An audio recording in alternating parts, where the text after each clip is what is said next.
Welcome to Simply Sarah. I am Sarah Stockham, your host, and I am delighted to have this conversation where you are listening in. And for me, the highest praise that we get, our whole team, is that it's like people sitting in a coffee shop listening to people who are having, the two of us having a great conversation, and that you're listening in. And today the conversation is going to be with David Lederman. And David has been traveling the world. He has been talking and learning from shamans who've been doing the work for more than 5,000 years in that generation. He is somebody who understands the process of change. He is somebody who delights in helping other people find who they are and to make those changes as well as they see fit. David, it is a true honor to have this time with you today. Thank you. The honor's mine. I'm really happy to be here. So tell me, David, how did you get into this line of work? Did you come from a family of entrepreneurs, people who understood energy, or are you somebody who's like the first person to be in this place? I came from a family that was the furthest thing from this place. Most of my family's in the medical profession, and not that there aren't medical professionals who, are in this space, but it was very much the world of what's in front of you is all there is, and very logic, analytically oriented. And I spent most of my career kind of suppressing a really strong intuitive sense. And a really strong imagination, although I used it as far as like creativity and things of that sort, not in terms of this kind of work. And it wasn't until we started trying to have a family, and we went through several years of trauma I wouldn't wish on anybody. And then once my daughter was born, I thought we were kind of being the clear, but life at that point was like, okay, now you're ready for the big unraveling, and led me to a real low point where, in trying to figure it out, I started to realize that most of the wisdoms of our day are full of these crazy contradictions no one is talking about. Right. And they all make great sound bites. But me, being somebody who spent over 20 years working in tech and user experience, which is all about, okay, think of like you get a new app and there's an onboarding process to help you get all your information in, right? Well, it's like you have certain goals as a user, the business has goals, the marketing team has goals, and so forth. And my job was always to align all that. And what I found when it came to the user experience in my life and applying all these best practices, it made for a horrible experience. And I thought I was just insane. But I was determined to figure it out because I have this daughter who is going to look up to me. And I'm the type of person that's like, I can't just judge something based on what somebody else tells me. So I took everything I knew, every rock, flipped it upside down and said, I got to look at this from a totally different perspective. And that led me on a wild path that I never thought in a million years I would go on. But I don't want to say I followed the truth. I followed where life wanted to lead me. And it was a very different path than where I started. I also come from a family that's extremely analytical. And so as I began having these conversations about the unseen world and what Reiki could do, or how people in one area can have thoughts and people around the world can have thoughts at the same time, right? Those connections. And, there was that's kind of Sarah doing her thing again. Did you find that you were wildly accepted as you began to have these questions and share them with your family? Or did you find that you were looking for a new group of people that you could be processing things with? That's a great question, because I have a lot of shadow work to do around family and acceptance. I think most of my family members couldn't understand it. Mm-hmm. They really couldn't. And I think there was a lot of skepticism, understandably so. But I think a handful of them, I have 5 brothers and sisters. We were the Brady Bunch, so 3 boys, 3 girls. My parents divorced. So I have, step parents and all that. So I think that people knew that I was not crazy, but there was still that disconnect between how can this person who was so, logical and so clear and understanding and like us in a way, right, embrace something so different in a way that wasn't exclusionary. It wasn't like, okay, it's one or the other. In fact, it's very, very inclusive. And so it's one of the things I've resonated with, the indigenous perspectives that I've been trained in. And so it's been one of those things where over time, I think, like I say, my dad, I know he loves me, but I think he just goes, I'll never get you. And I've had to kind of just learn to, as a kid, you want your parents to like absolutely just love what you're doing.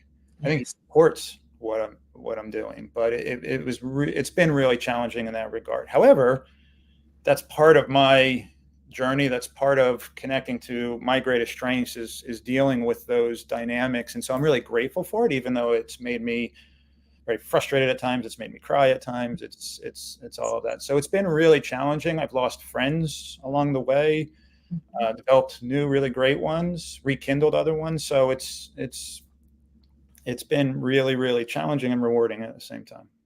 Yeah. There are so many connections between your story and my own story. And I so appreciate you speaking to having a parent who can actually verbalize out loud, right? So it's not just a cold shoulder. It's not a, and turn away. It's a, you're my kiddo and I love you. And yet, I don't think I'm going to understand the journey that you're on. And to be able to be in that place and speaking to our audience as well, being able to be in that place and to allow yourself the opportunity to feel those feels. I know that this happened to me again last night with my mom, and I walked away from that conversation knowing that I know what I know, and I know that what I'm working on is the right next best step for me. And I'm sorry she doesn't get it, and I would love to have her approval, and it's really okay if I don't have her approval. Yeah. And that being able to take those steps forward and just choose to follow that inner knowing that we really are on the path that we're supposed to be on. And maybe believing that there is a design to things. I was born into this family in order for me to learn the logical ways, in order for me to live the ways that are unseen, that have these old ancient practices to them. And maybe someday science will show up and say, hey, the shamans had it right all along, or whatever it's going to be, right? But at this point, science is still looking at things under microscopes, and that's beautiful and incredible, and there's an amazing, mysterious world that's there as well. But for those of us who are doing different work, who can understand that and appreciate it and celebrate it, we can also, as you said, not just be in one space, in one area, and one kind of conversation, that it's very, very open to be able to have open-ended conversations with multiple people in different ways.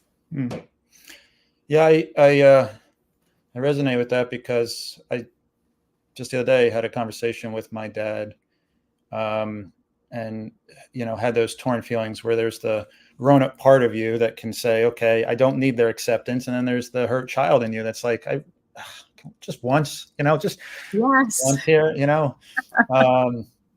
but there's something to be said for, that's actually just the timing of this is really interesting. I'm finishing up a book that's coming out later this year, and I was talking about suffering, and the whole book's about paradoxes and these dynamics that contradictions in a way that don't make sense, and then how do you work your way through it. And I referenced the scene from The Last Samurai. I don't know if you saw that movie with Tom Cruise.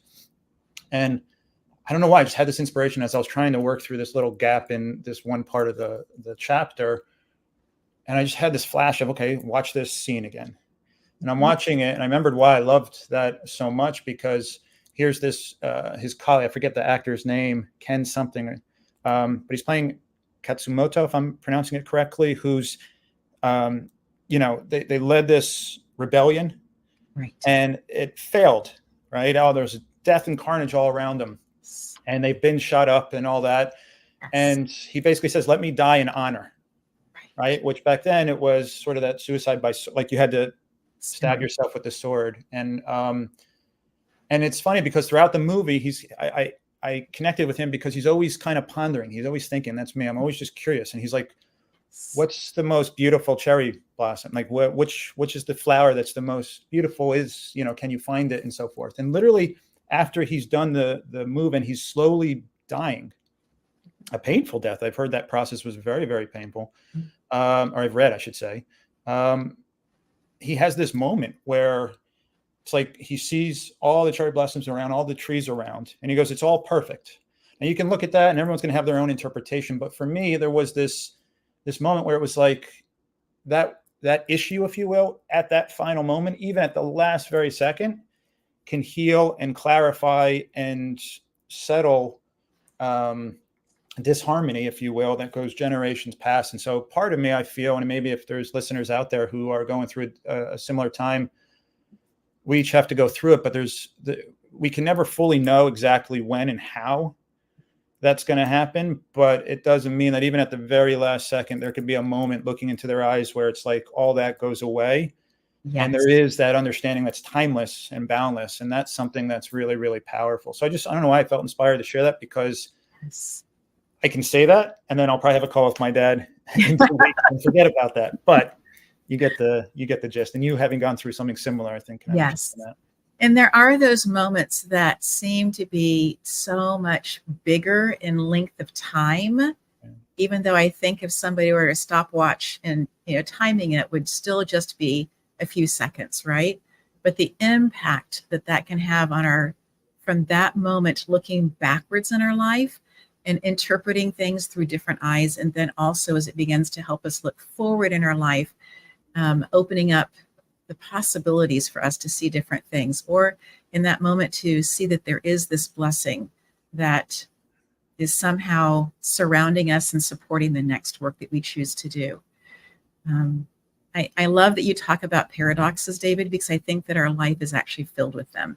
Mm-hmm. And that for some of us, those can be stumbling blocks. They can be stumbling blocks in who we choose to work with in our business. They can be stumbling blocks in terms of who we allow into our inner circle. They can be stumbling blocks for us individually to do the work, to be the vibration of who we are in this celestial orchestra. And so let's take a quick break right here. And then when we come back, I'd love to have you speak about that more deeply. Sure.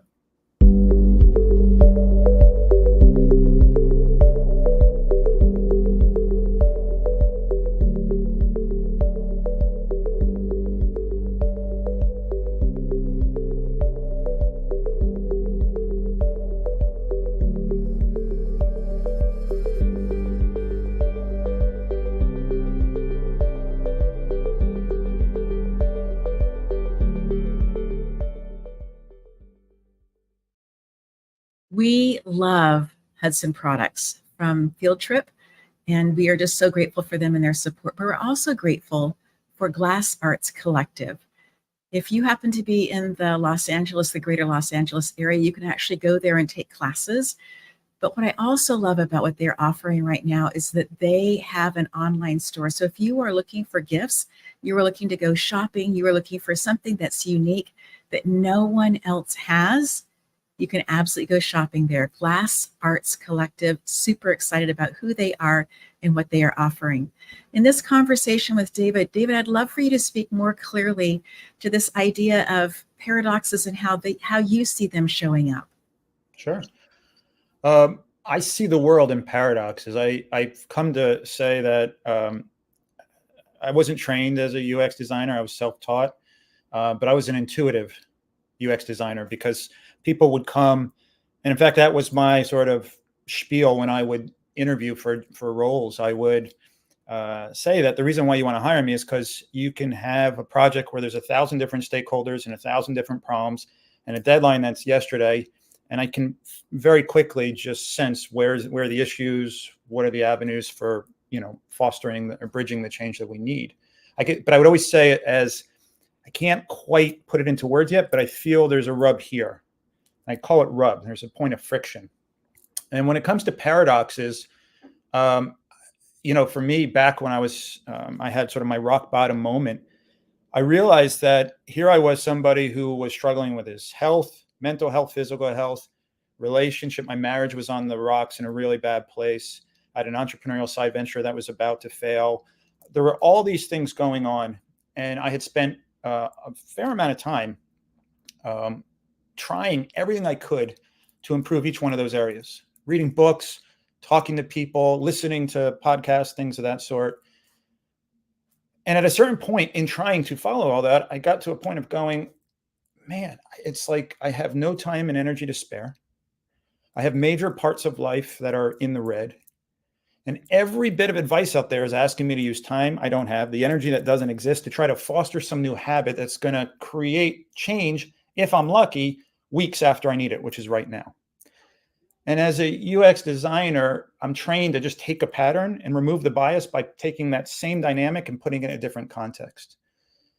And to me, that would be no different than, the car repair person pulling up to your car as you've been there for a while. The steam's coming out of the engine. The gasoline tank is showing empty. And they say, don't worry, we're here. We got you. We got your back.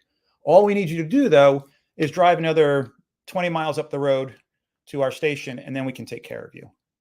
And when I tell people that, they go like, that's insane. That's crazy. But yet when it comes to our own life, that dynamic is totally fine, right? And that led me to start going, wait a second, this paradox is always there. And in my book, it's called Trust Life with a question mark. And then it's about overcoming the 4 critical life paradoxes that nobody's talking about that interfere with our relationship with life and trusting life. And that's an example of I call it the first step paradox. It's literally the first step in us trying to change and improve our life. And it really gets to the frustration and confusion that I believe so many people are feeling. And what I came to realize is that when it comes to paradoxes, the universe is full of paradoxes. I'm a science space geek. I love looking up to the stars. And I remember being in 4th grade, my teacher, I'm trying to remember her name now, but I can picture her face. I'm drawing a blank on the name. And she asked everybody, she's like, who here would love to go into a black hole? And I literally shot up both my hands. And everyone else in the class was kind of like, I don't know. And she looks at me, she goes, you don't want to do that because you're going to be spaghettified and so forth. And I looked at her and I said, if they ever allow somebody to volunteer for it, I'll do it, because I've always felt this affinity to black holes. And the reason why I'm bringing up black holes is, to me, black holes and paradoxes are the same things. Life paradoxes, I should say. They each have this gravity that's pulling us towards it if we're willing to, but from the perspective that we're at, it looks terrifying. It looks like this doesn't make sense. And when it comes to the laws of physics and the cosmos, our current understanding breaks down with black holes, right? A lot of scientists say all the answers we really seek are in there. We just can't get there. But what's fascinating, at least my life led me to understand, is that these points of paradox, these points of friction, are not things for us to resist and push away, but to actually lean into, because when we do that, it's life trying to say, come closer. And then eventually you're going to cross the event horizon. A black hole has that point where once you cross that, no light will ever escape. That's why it's black, right?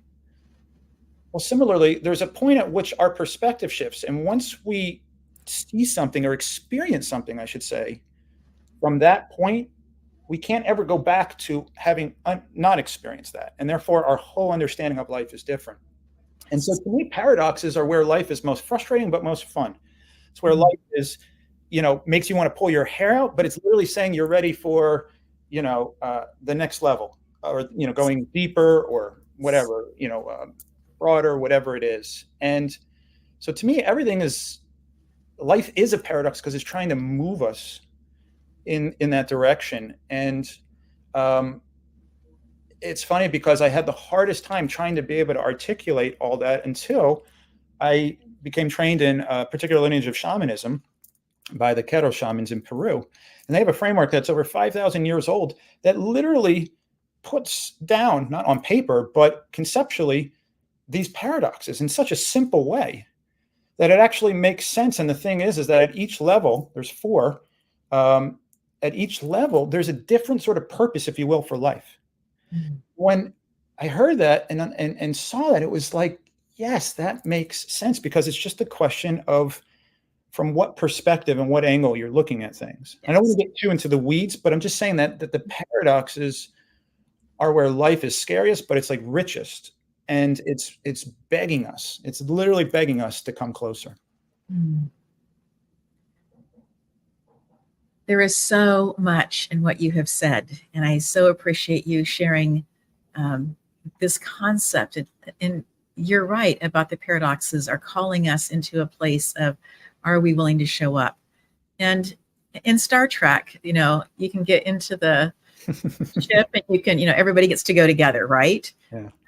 My experience with paradoxes is it's a pretty singular, you get to do it on your own. You can talk to other people about it, and perhaps others have gone through something similar, but it really is a space of courage. Do you have the courage to take the step to move forward, to allow those questions to come up?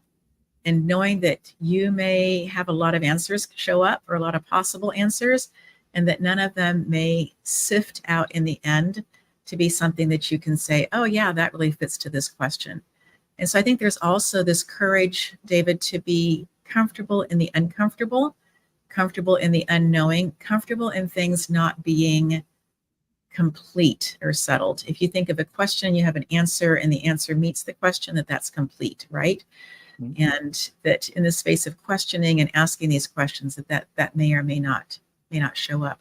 So as you move from being my terminology, not yours, but somebody who's a computer person, into working with people, what did you find to be one of the greatest strengths for people to have, perhaps that you even have, to be able to move from one venue, one way of working, one way of being in commerce, into a whole nother area that is so very different? Are you asking in terms of like making a career shift? Are you Sure. saying in terms of working with people? Oh, okay. That's a great question. I don't know that I'm the best person to ask, and I'll say that because I've tried to run away from this path so many times.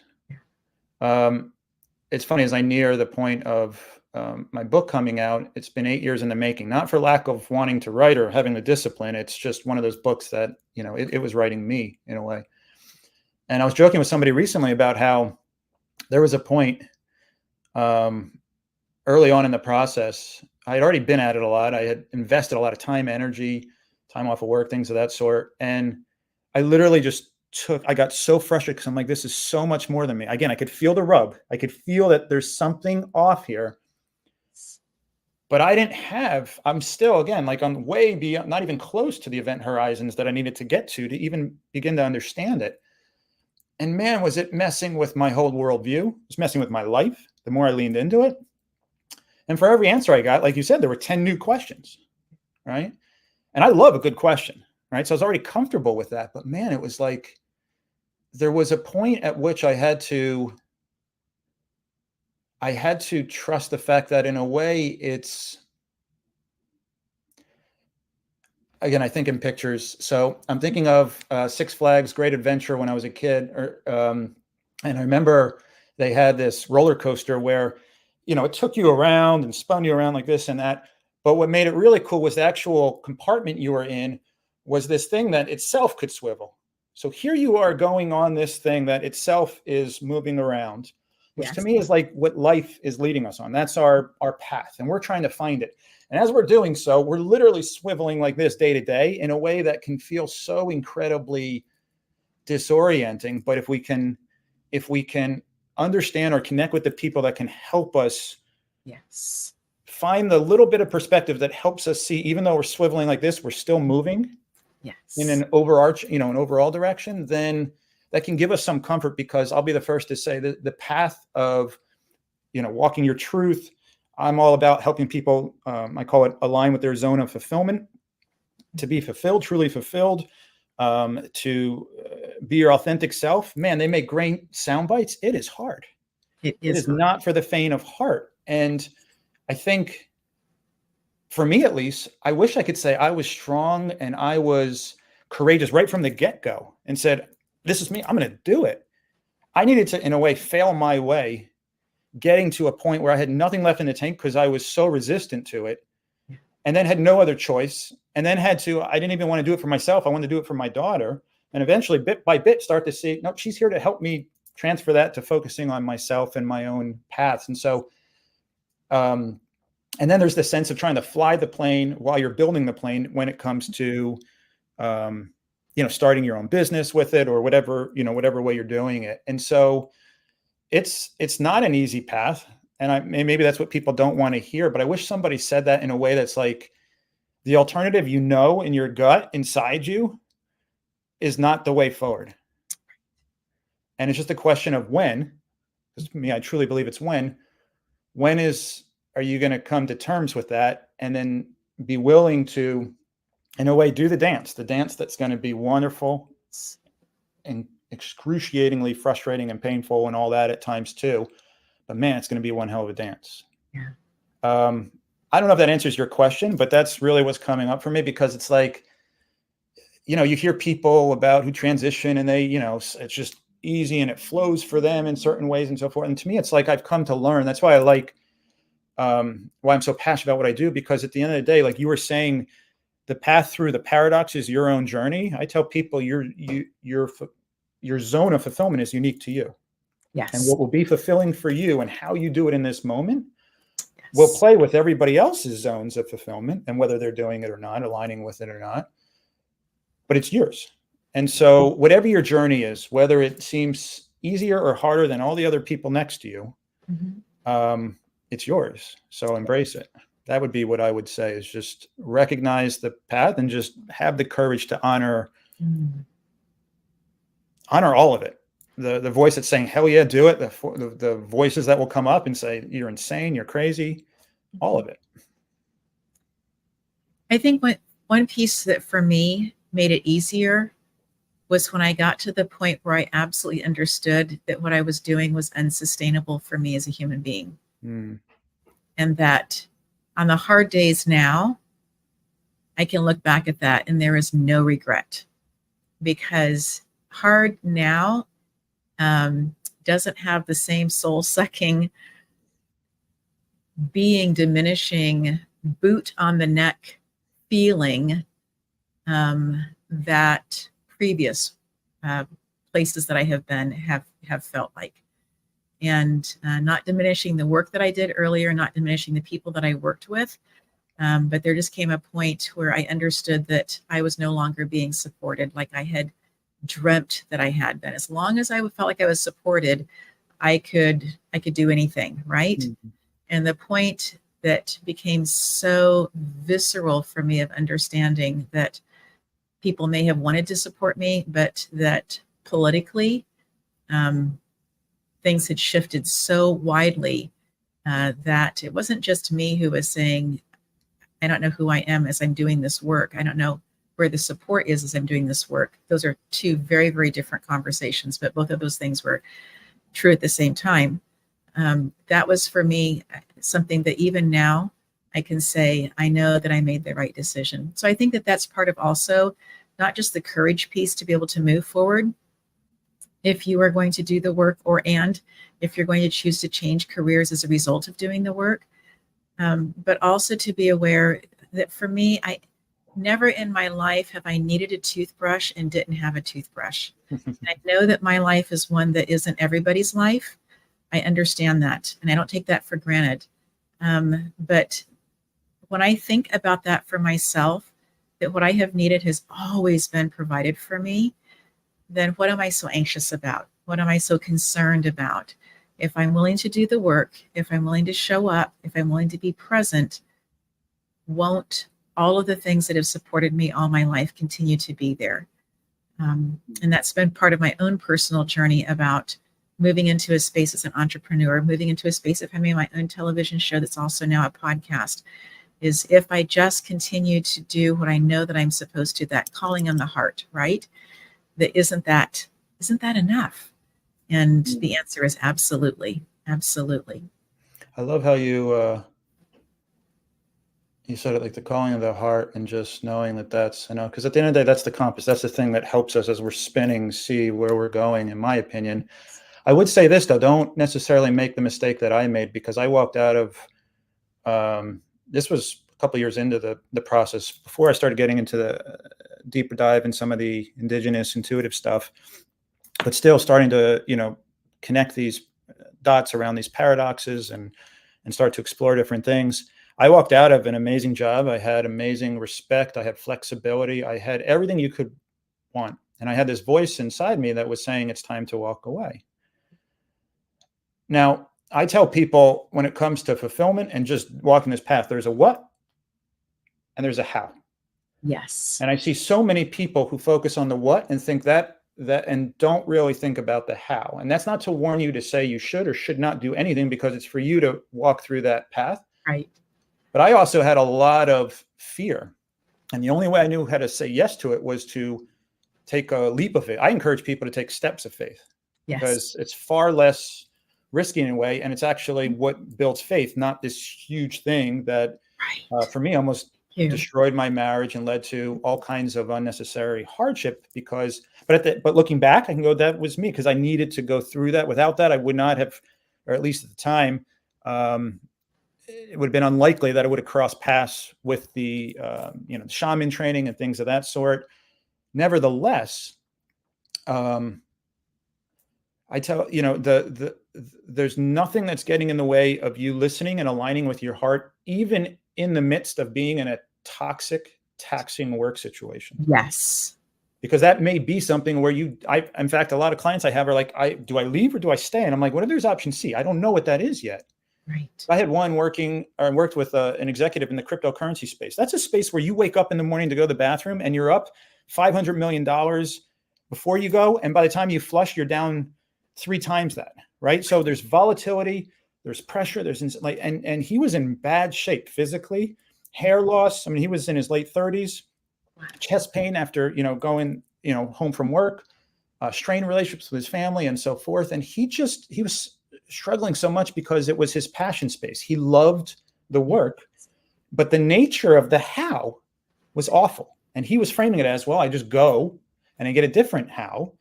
And he was like, maybe I'll become open up an animal sanctuary, because he was, loaded and all that. And anyway, in working together and understand, okay, what is your zone of fulfillment and how can you do that? He actually realized there are ways that he can be in his current work situation, and without actually having necessarily to change his boss and change the industry and all that, he's thriving and he's very, very fulfilled. And so I say all that because the first part is just getting clear and hearing it, in my opinion, like you were saying.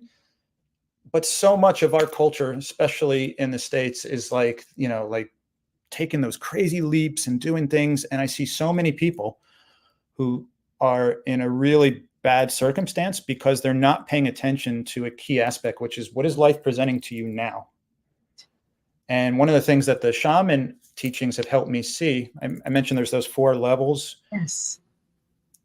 There's, real quickly, so you understand it, there's the literal physical level of life that you can engage life. There's the mental, emotional. We're all very familiar with that.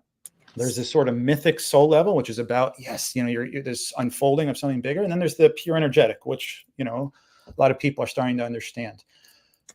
What they say is that it's a circle. You have to embrace and honor all of that. And so if I really, back in my case, honored the full literal physical situation of my life, I would have realized and appreciated more the impact that was going to have on my wife and other people, in a way that I love my wife. I love my family. I thought I was actually doing them a service in a way, because I'm like, this is me being me and wanting to help the family even more. Right. But had I really appreciated that, I would have stepped instead of leaped in a way that I think would have been a lot more, aligning. Mm-hmm. I really appreciate the wisdom of what you were sharing here, David, about stepping into rather than leaping into. And are there times and places that things happen and we are called to leap into action? Absolutely. That we are called completely. There are those spaces and times, without a doubt. But in terms of making the decisions ourselves, preparing, seeing, maybe doing, the side gig, whatever that happens to be, while you are still employed, being able to have the crossover, knowing that it will take more energy, it will take longer days to be able to do that. But is it really longer than if you just make the leap and now you're trying to do all of the different things at the same time? There is something to be said about having the income coming in and the support, the being able to have the flow of the family continue until it really is ripe, I guess is the one way of saying it. We can do things unripe.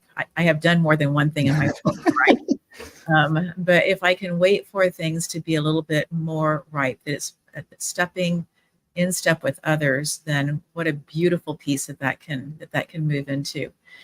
You talk about creating and collaborating, and then also coming to that place of contribution or of working together. Can you share a little bit more about how you came to that understanding? You broke up. Say that one more time. So sorry. Yes. You talk about creating and then collaborating and then coming to a place of contributing.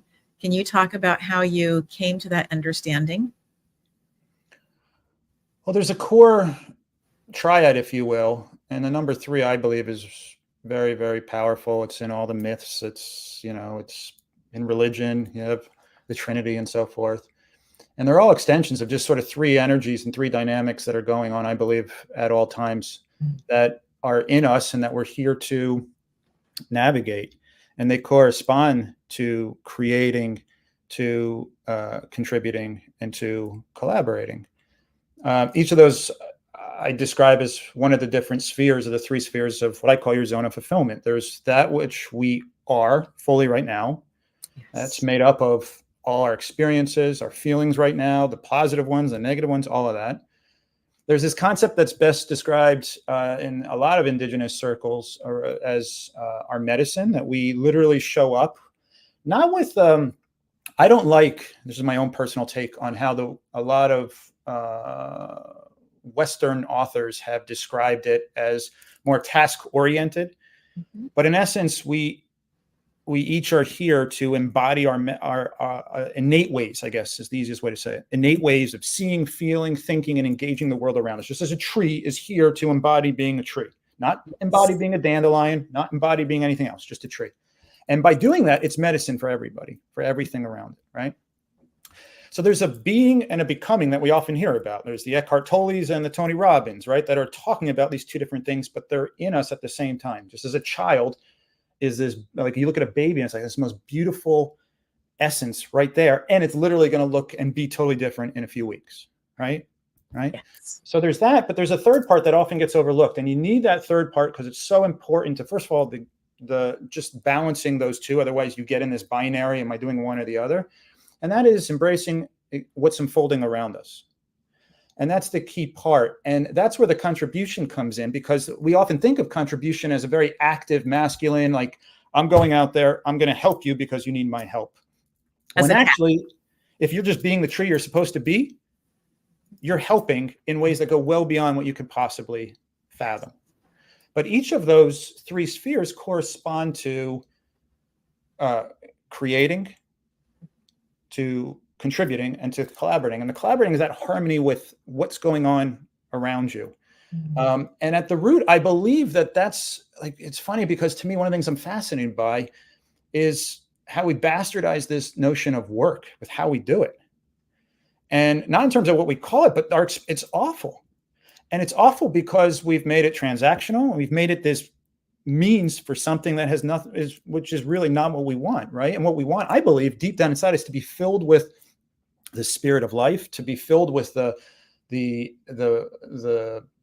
essence that is poets and philosophers have called 1,000 different names, but we all know it.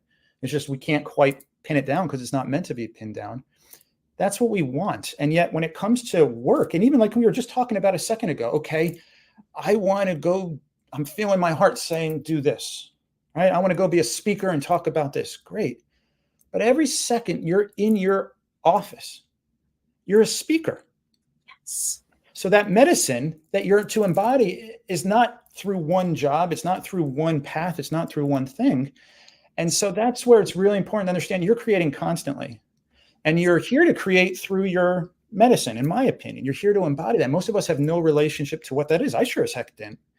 And I remember once working with a mentor of mine who really walked people through this powerful process, 6-week process, a very intuitive, organic process to help name and explore what is your medicine. And we finally did it. And I was like, yes, I got this. Like a kid getting like an acceptance into a college going, here it is. I'm good. Right. Yes. And he looks at me, he goes, that was the easy part. Now is the hard part. I go, what do you mean? I go, I finally understand who and what I am. He goes, you have no idea who you are. You just have a piece of paper that has some concepts down. He goes, you have to build relationship to this. And suffice to say, he was right. And really, when it comes to work, I can't, like, we are here to work, but work not as in a job per se. We're constantly working. We're constantly embodying our vitality or resisting it. We're either aligning with our medicine or not. And we're either moving towards greater harmony with what's unfolding around us or not. That to me is what work is. But we don't think of it in that way. And so we often get into, okay, when I'm at work, just get through it. And then that's where I can do all those things. And I really invite everyone I work with, and even your listeners, to really think about, bring it here right now. And if you had to do that in this next meeting, what would that look like? Because what that will do is transform your experience of how you create, how you collaborate, and what you contribute. And it will lead to ripple effects in terms of what everybody else does. And it really is a powerful thing. And it was a total game changer for me, because I was very much like, okay, I've got to get over here. And then, okay, now I can finally start creating the way I want. I can start collaborating the way I want. And I can start working really the way I want. Yeah. I love what you said about going through that 6-week process and finding out your vibration, who you are, right? What you are meant to do. And I so appreciate your excitement, your exuberance at finally knowing that, and then coming to a place of hearing your mentor say, okay, now you need to have a relationship with that. Now you need to start building. And I have found it for myself. And I noticed this again over this last week. And I was thinking, just reflecting back on some things. We moved about 15 months ago, from the point that we were actually out of a house that had huge windows in it. And I happened to be at a relative's house, and I was washing their windows. And it was the first time that I had this feeling. I washed lots of windows over the last 15 months, right? I like clean windows. I love the light. It's just something that I appreciate, I enjoy. And so, but it was the first time. And I thought, so I began to kind of count back about how many months has it been since I had that flashback of what it felt like to wash that particular window, where I could see that particular part of the mountain, where I could see all of it, right?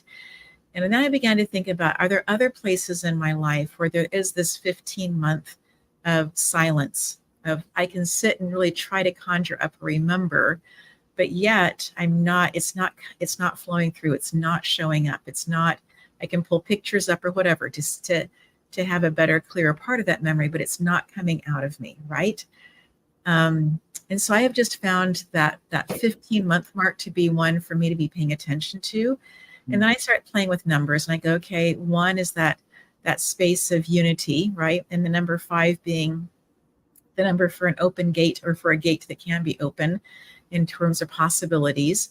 And so then I just kind of start playing with, okay, where am I inside of my own place of contribution, of unity inside of myself, of what I'm choosing to give, of what I'm mulling over, of what I'm creating, of what I'm bringing forth. And then where am I in that space of possibility with that? Am I opening that door? Am I opening that gate?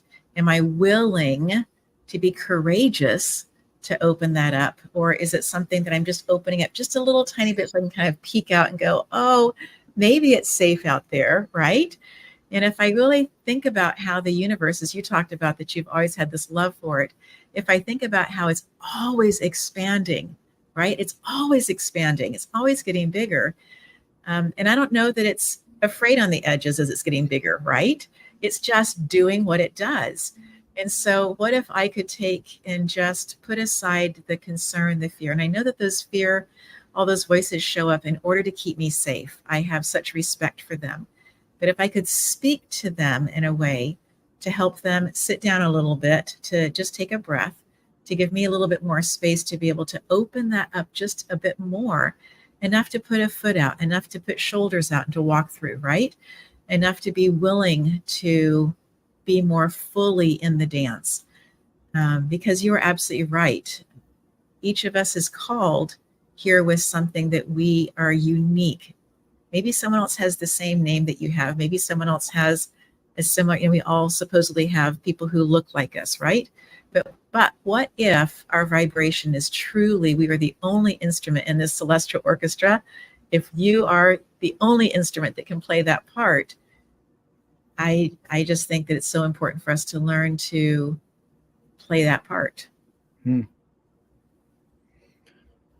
I'm just sitting with that because every word you said just resonated on a deep level. I love the way you express that. And yeah, it's it's, to me, it's funny. I find, and I'm the classic example, everything I find funny, it starts just putting the mirror on me. But I love Alan Watts, who described life as a dance. And we often hear that, but the way he described it for me was like, whoa, it makes total sense. Because he's like, if you think about how we've been taught to even approach our medicine, using it, helping, and so forth, again, it's very sort of, I do this, then this happens, and so forth. And so he's like, imagine if you danced, if you went out on a dance floor, right? And we all love dancing. And the thing I love about dancing is that, I mean, I'm not the best dancer, so it's probably not the best example to watch me dancing, but at least I can talk about it. But it's like when my daughter, for example, she goes out on the dance floor, she comes back, she's exhausted. She's laid it all out. Yes. But it's a very different exhaustion than like what you were describing before when you were working in a place and at a point, in a manner, I should say, not even a place, but in a manner, a context that life was saying, okay, now it's time to move, right? Yes. That's a totally different experience, if you will, of exhaustion. And imagine if you were like, okay, well, all right, there's this new song coming on. So let me first hear the song to make sure I know all the different parts of it. And then I want to know actually 2 songs ahead, because it's important to have like a 3-year plan. So I got to know exactly where I'm going to, what's going to come, plan out all my moves, then make sure I'm at this point on the dance floor, at this point in the song, or else, right? Yeah. And by the way, do all that with everybody else doing at the exact same time. It would be like, immediately, viscerally, it's like, oh God, that's awful, right? And yet here we are, able to go onto a dance floor, hear a song we've never heard before, use our mind and our intuition in our body to fully move with it in a way that, at times, especially if you're like me, you go out of rhythm, but you come back into it and so forth, right? End up wherever you end up, have an amazing experience, and do so in total, I don't want to say harmony, but in a way that flows with everybody else doing their version of that. Right? And that to me is what's funny, because we can do it. That's what I love about user experience. That's why I emphasize it so much. And I'm so grateful for my journey, because for a while, especially from a business perspective, I was trying to talk about stuff in a way that was losing sight of that aspect of user experience, and going, okay, whatever you believe in, whatever your path is, whether it's this particular modality or not, it's great. If that works for you, awesome. But what's the actual experience of how that is for you? That's a really important question to ask. And that doesn't mean it's wrong or right. It just means it's begging you to go deeper, bring in a little bit more or something else. And when it comes to doing this, if we look at the patterns of our life, we already do. We do. We do it. We just compartmentalize it and say, yes, totally fine over here on the dance floor. Yes. Totally irresponsible when it comes to most other things. Right. And that's not to criticize, because I'm there. I have my moments, and that's where I think that's why I resonate so much with you saying that. It's like you honor the fear. You don't dwell on it. You don't let it control you, but you honor it because it served and was serving a purpose. And I love what Carl Jung says. He's like, the place and the way we want to be, the thing we want to basically happen in the world, and the place we want to get to most, is going to be found in the place we least want to go. Yeah. And that's that shedding process. Yes. You know what I mean? And that shedding, I wish it was more pleasant. I hate going through it. But I tell even my daughter, I'm trying to, because she's, she's 10. And so she's starting to experience her medicine. It's literally she's entering the thundering years of where stuff's changing physically, emotionally, spiritually, and so forth. Yes. And it's really about honoring. We often say it's like you can be brave and scared at the same time, right? You can totally, it's not about, being the warrior. I got this. You can see pounding my chest here, and it's like, oh, I'm just going to go. Because that's what I did when I left my job. there's whatever it is, you can face the fear in a way that feels aligning to you and feels kosher to you. And I loved how you put it, because that's what I think, really resonating with, was just the importance of that. This conversation has been so healing for me. I struggled when I left my job to tell anybody that I was leaving. I knew contractually I needed to do that. There needed to be all the legal pieces that went along with it. I think that I told less than a handful of people Wow. that I wouldn't be returning. And as you were sharing and speaking, it just occurred to me that I did that because I knew that I couldn't say goodbye to teaching. I could say goodbye to where I was teaching and what I was teaching, but that I couldn't say goodbye to being a teacher. And it's my medicine. It is who I am. It is let me just share with you. And the beautiful grace that has been on my life, that I would be able to take steps and not have to leap, take steps into being offered this particular platform for Simply Sarah before the final decision was made on timing for me saying goodbye. And then just all the different steps that have opened up along the way. David, this has been a truly transformational conversation for me, as I know it has been for our listeners as well who have listened to this point. I just would love to give you the final say, if you want, if there's anything that you want to reiterate, and also to say to our listeners that all the information to get a hold of David will be in the show notes. And so if you want to be able to reach out to have more conversations with him, that information will be there. But are there things that you'd like to finish up with, friend? I tell everybody, I'm all about fulfillment, and fulfillment means a lot of different things, but you're here to be filled with whatever it is that you want to be filled with. That thing that, like, when you look at a mountain and you just come across this unexpected view, or you see the stars and the Milky Way for the first time, that feeling right there, that I wholeheartedly believe that's not a luxury. That's not a convenience. That's the way we're designed to be. And when it comes to navigating a transition, a career change, or even just simply just the next day or this next meeting, I come back to a quote, or a saying of a quote that I really, really love, and I didn't appreciate the wisdom in it, that I'll just share with as the last thing, which is, a Zen master was asked to explain enlightenment, and he said, before enlightenment, you chop wood and carry water. After enlightenment, you chop wood and carry water. And my daughter has, I'm going to go real quickly, these books, we just got it, I don't know, back in the 90s. These were really popular, I think, or the early 2000s. Like, you look at it and it looks like a jumbled mess, but if you adjust your eyes, it becomes a 3D image. Yes. That 3D image is what this is all about. And when we sell ourselves short, we give into the fear. When we buy into all the ways that we're supposed to be based on what other people tell us, we're living a 2D life, and that's fine. If the user experience is enjoyable to you, by all means, keep doing it. But if it isn't, then honor that rub, honor that friction that's there, because it's speaking to you. And where you go from there, it's a much longer conversation, but all you need to do, like Sarah said, I got chills when you said it, is just your medicine. All these pieces are there to help. You don't have to figure it all out. Right. And I just wish somebody said that to me, because it can seem really daunting to say yes. But there's so many aspects of our lives and so many forces that we can't see that are waiting for us to say yes. Yes. I'll leave it at that. Yeah, absolutely beautiful. David, thank you so much for carving out time for this really important conversation. And when your book is ready to be published, contact us, because we'd love to have a conversation specifically about your book. Awesome. Great. Thank you so much for having me here. This has been wonderful. Absolutely.